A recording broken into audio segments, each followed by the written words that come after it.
The air was still, the house asleep, unaware of the tiny shadow moving carefully across the room.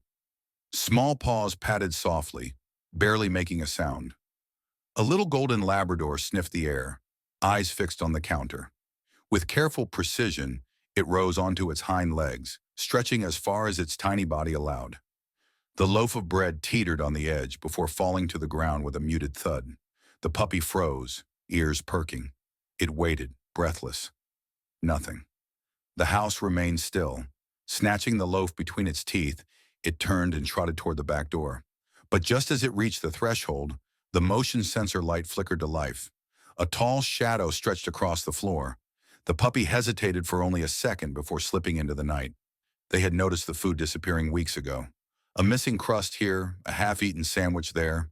At first it had been a joke, a silly misunderstanding, something to laugh about over breakfast. But then the pattern became impossible to ignore. Entire loaves gone, meat vanishing from the fridge, even leftovers that had been sealed away. Suspicion turned to frustration. Blame was tossed back and forth until someone finally had an idea. A camera. The footage played back in grainy black and white, time-stamped 2:37 a.m. The kitchen stood empty, quiet. Then from the shadows a figure emerged, small, cautious, ears drooping, tail low. The puppy sniffed the air before turning its attention to the counter. It hesitated, then jumped, paws scraping against the edge, struggling to pull something down. A moment later, a sandwich tumbled to the floor, but the puppy didn't eat it. It picked it up, holding it gently in its mouth, and hurried toward the door. The footage would have ended there, just another mystery solved, but something caught their eye. A faint blur in the background, a shape moving, barely visible beyond the doorway. The puppy wasn't just taking food, it was bringing it to something. That night they waited. The house was dark, the air heavy with silence. The front door creaked open just enough to see the tiny Labrador slipping into the night. They followed, keeping their distance, their breaths shallow, their hearts hammering. The puppy walked with purpose, little legs moving swiftly. It led them through quiet streets, past dimly lit houses, down a narrow alleyway where the air smelled of damp concrete and discarded things. And then it stopped.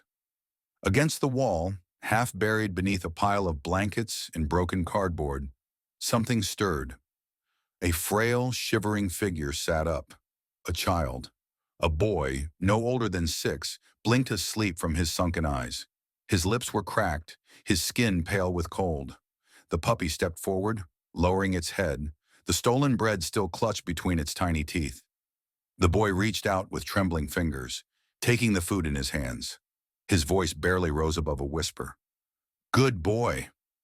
The puppy's tail wagged, their breath caught, everything falling into place at once.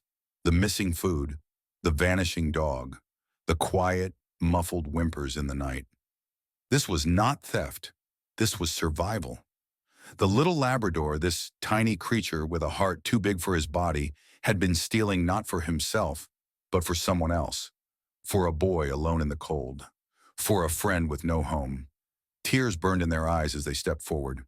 The boy flinched, curling protectively around the puppy, his thin arms tightening around its small frame. His voice cracked, terrified, desperate. "Please, don't take him. He's all I have." The words shattered something inside them. Kneeling down, they reached out, their hands shaking. Not for the dog, but for the child. Their voice was soft, breaking under the weight of the moment. "You don't have to be alone anymore."